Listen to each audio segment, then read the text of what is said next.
ಎಲ್ರಿಗೂ ನಮಸ್ಕಾರಗಳು. ನಾನಿವತ್ತು ಬಿಸಿಬೇಳೆಭಾತನ್ನು ಸುಲಭವಾಗಿ ಹೇಗೆ ಮಾಡೋದು ಅಂತ ಈ ವಿಡಿಯೋದಲ್ಲಿ ತೋರಿಸ್ತಾ ಇದ್ದೀನಿ. ತುಂಬಾ ಚೆನ್ನಾಗಿರುತ್ತೆ. ಇದನ್ನು ಮಾಡೋದಕ್ಕೆ ನಾನು ಒಂದು ಪಾತ್ರೆಗೆ 3-4 ಚಮಚ ಎಣ್ಣೆನ ಹಾಕ್ಕೊಂಡಿದ್ದೀನಿ. ಇದು ಬಿಸಿ ಆದಮೇಲೆ ಇದಕ್ಕೆ 1 ಚಮಚದಷ್ಟು ಸಾಸಿವೆ ಮತ್ತು ಸ್ವಲ್ಪ ಕರಿಬೇವಿನ ಸೊಪ್ಪನ್ನು ಹಾಕ್ಕೊಂಡಿದ್ದೀನಿ.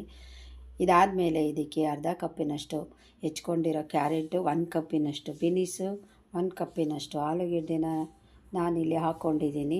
ಇದಿಷ್ಟನ್ನು ಒಂದು ಸಲ ಫ್ರೈ ಮಾಡ್ಕೋಬೇಕು. ಇದು ಫ್ರೈ ಆದಮೇಲೆ ಇದಕ್ಕೆ ಎಷ್ಟು ಬೇಕೋ ಅಷ್ಟು ನೀರನ್ನು ಸೇರಿಸ್ಕೋಬೇಕು ಮತ್ತು ಸ್ವಲ್ಪ ಉಪ್ಪನ್ನು ಸೇರಿಸ್ಕೊಂಡು ಇದನ್ನು ಒಂದು 5 ನಿಮಿಷ ತಟ್ಟೆ ಮುಚ್ಚಿ ಇದನ್ನು ಬೇಯಿಸ್ಕೋಬೇಕು.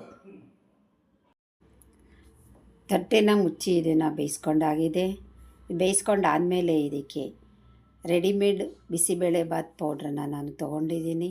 ಅದನ್ನು 2 ಪ್ಯಾಕಿನಷ್ಟು ನಾನು ಇಲ್ಲಿ ಸೇರಿಸ್ಕೊಂಡಿದ್ದೀನಿ. ಇದನ್ನು ಒಂದು ಸಲ ಫ್ರೈ ಮಾಡ್ಕೋಬೇಕು. ಫ್ರೈ ಮಾಡ್ಕೊಂಡಾದಮೇಲೆ ಇದಕ್ಕೆ ನಾನು 1/4 kg ಅಷ್ಟು ಅಕ್ಕಿನ ತೊಗೊಂಡಿದ್ದೀನಿ, ತೊಳೆದು ಇಟ್ಕೊಂಡಿದ್ದೀನಿ. ಈಗ ಇದಕ್ಕೆ ನಾನು ಸೇರಿಸ್ಕೊಂಡು ಒಂದು ಸಲ ಇದನ್ನು ಹಾಗೆ ಕೈ ಆಡಿಸ್ಕೋಬೇಕು. ಇದನ್ನು ಕೈ ಆಡಿಸ್ಕೊಂಡಾದಮೇಲೆ ಇದಕ್ಕೆ ಅಕ್ಕಿಯ 4ರಷ್ಟು ನೀರನ್ನು ನಾನು ಇಲ್ಲಿ ಸೇರಿಸ್ಕೊಂಡಿದ್ದೀನಿ. ಇದು ಸಾಕಾಗುತ್ತೆ ಇಷ್ಟು ನೀರನ್ನು ಹಾಕ್ಕೊಂಡ್ರೆ. 3/4 ಭಾಗದಷ್ಟು ಇದನ್ನು ಬೇಯಿಸ್ಕೋಬೇಕು.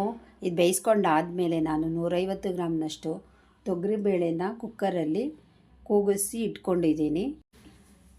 ಬೇಯಿಸಿ ಇಟ್ಕೊಂಡಿರೋ ತೊಗರಿಬೇಳೆನ ನಾನು ಇದಕ್ಕೆ ಹಾಕ್ಕೊಂಡಿದ್ದೀನಿ. ಇದು ಹಾಕ್ಕೊಂಡಾದಮೇಲೆ ಇದನ್ನು ಚೆನ್ನಾಗಿ ಒಂದು ಸಲ ಮಿಕ್ಸ್ ಮಾಡ್ಕೋಬೇಕು. ಎಲ್ಲ ಬರೆಯೋ ಹಾಗೆ ಇದನ್ನು ಚೆನ್ನಾಗಿ ಮಿಕ್ಸ್ ಮಾಡ್ಕೋಬೇಕು. ಇದು ಮಿಕ್ಸ್ ಮಾಡ್ಕೊಂಡಾದಮೇಲೆ ಇದಕ್ಕೆ ನಾನು ಹುಣಸೆ ಹುಳಿ ರಸನ ಸೇರಿಸ್ಕೊತೀನಿ. 1 ನಿಂಬೆಹಣ್ಣಿನ ಗಾತ್ರದ ಹುಣಸೆ ಹಣ್ಣಿನ ರಸವನ್ನು ಇಲ್ಲಿ ಸೇರಿಸ್ಕೋಬೇಕು. ಉಪ್ಪನ್ನು ನಾನು ಇಲ್ಲಿ ಸೇರಿಸ್ಕೊಂಡಿದ್ದೀನಿ ಮತ್ತು ಹುಣಸೆ ಹುಳಿ ರಸನ ಇಲ್ಲಿ ಸೇರಿಸ್ಕೊಂಡಿದ್ದೀನಿ. ಇದಿಷ್ಟನ್ನು ಹಾಕ್ಕೊಂಡು ಚೆನ್ನಾಗಿ ಎಲ್ಲವನ್ನು ಮಿಕ್ಸ್ ಮಾಡ್ಕೋಬೇಕು. ಇದಾದಮೇಲೆ ಇದಕ್ಕೆ ಸ್ವಲ್ಪ 4-5 ಚಮಚದಷ್ಟು ಕೊಬ್ಬರಿ ತುರಿನ ಹಾಕ್ಕೋಬೇಕು.